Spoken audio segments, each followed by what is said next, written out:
I want to talk to you about your point guard rotation. What kind of a luxury is it to have three guys who can all handle the ball some, but also are all really good off-ball threats, especially now Rondo making his threes as of late. What does that add to the offense if they don't need the ball in their hands to be effective? That's great for us. I think the PG Kawhi, carrying most of the roles, offensively. Teams are going to double team or blitz or whatever decide to do defensively. Those guys can make shots off the ball. And also they all bring something different, like Pat Beverly, like saying defensively, all team on defense, and then Rondo being the great passer that he is, and Reggie being able to score the basketball the way he does. So they all three bring something different to our team offensively. So I mean, it's just a good luxury to have. And like I said, we got to continue to keep picking up the rotation. Thank you. Thanks. Next, we'll go to Law. You had a great night as far as managing some minutes here with Kawhi, Mook, Pat not having to play in that fourth quarter. And I just want to know from you you haven't played Paul and Kawhi's second night of back-to-backs in a while. Has that already been determined as whether or not they would play tomorrow in Houston? I'm not sure yet. I think the guys getting evaluated now, just kind of seeing how the guys feel. We'll talk to the sports science guys and training staff after this, but I'm not quite sure right now. Thanks. Next to Cam. Hey, good evening, Coach. Looking at this game, you guys scored 13 points in the second quarter, and then 40 in the third quarter. What was the conversation? Well, what happened in the second quarter? What were they doing to slow you guys down? And then how'd you get that change around in the third quarter there? Second quarter, we turned the ball over a lot, which we don't like to do. And they did a good job of just mixing the defenses up on us, going zone, starting in zone after the first pass, going man. They just tricked the game up on us. And it's something that we needed to see. We came in the third quarter, made some adjustments offensively on how we wanted to attack, the zone defense or when they go zone and drop to man. We figured out how we wanted to attack it at halftime. Our guys came out and executed. So the third quarter, like I said, was great. And then the fourth quarter, just not having to bring Kawhi back and Marcus back is good. Coach, when you're making these halftime adjustments, are you relying on your coaching staff to kind of see what they see? Or is it the feel that you have for the game that you just make the changes? I know you talked about in the past making a lot of changes based on the feel, your gut feeling. Talk about that process if you would. Yes, it's all of us. I could throw something out to the guys and just kind of see how they feel. Some things I already have my mind made up on, but they do a great job of just kind of reading what teams are doing. Like I said, it's been great with Kenny and DC and Chauncey, LD, C. Roy, all the guys. They really see the game well, and I love and listen to the input a lot. So it's all of us collectively. I always have my mind going about different adjustments, how teams play, what they do, and they're there to tell me what they see, and what I'm thinking is the right thing as well. So it's good. It's also good, like I said, having LD for the field so long. Thanks, Coach. Next, we'll go to Andrew.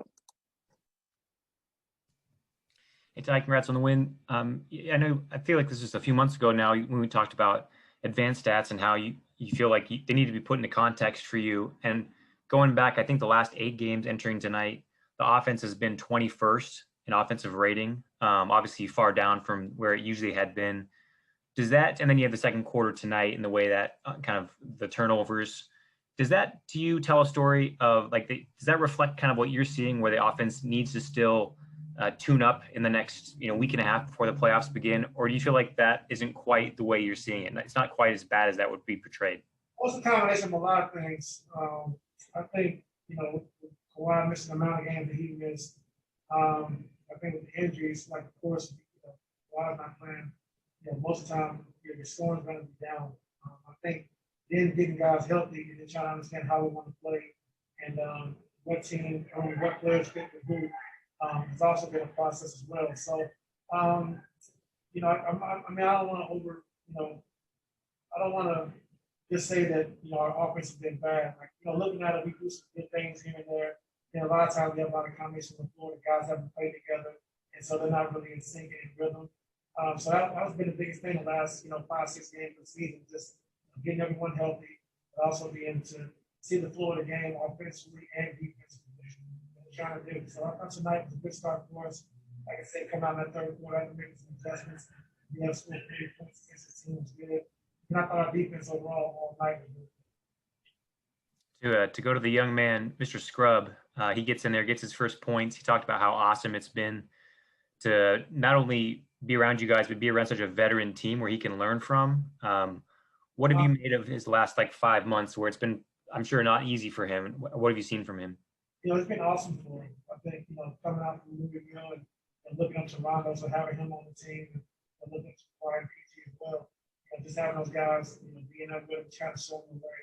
And then the long process he's had, throughout the course of the season after getting surgery, just the grind, the rehab, and all the things he had to do to get back on the floor. It's been tough on him. So, when you're a basketball player, it's tough to go, any kind of athlete, it's tough to go from injury without 5-6 months. You miss the game that you love so much. So his whole recovery's been great. The work he's put in has been great. And like I said, getting his first 2 points, the team was happy for him. Gave him the game ball. So it's good. It's good for him to get a taste of it. Going into next season, so he can understand what it takes and what he has to work on and what he has to get better at. Thanks, Ty. Next to Sabrina. Hey, Ty, just sort of building off of what Andrew said, with these young guys who obviously won't get much of a chance to play minutes, going forward over the next couple months, what are your expectations of them in practice and on the bench and stuff? Staying engaged, just being engaged, understand what you're doing, understand the game plan. You never know, you might need one of those guys, end of the quarter, foul trouble, you gotta know exactly what you want defensively, what we're trying to do, and also offensively. So they gotta stay engaged. And, a lot of the young guys will be on the scout team when playoffs come anyway. So they should know all the team plays. They should know what we're trying to take away. And so it'll be a good experience for them. Thanks. Time for one more. Go ahead, Farbad. Hey, Ty, we just saw, Jay Scrub get his first points. He got some hugs. And I asked him about, what the celebration was like for him. Just kind of curious, do you remember what it was like when you scored your first points in the NBA and kind of what the reaction was like for your teammates in the back and everything like that? I really don't remember. It was so long ago.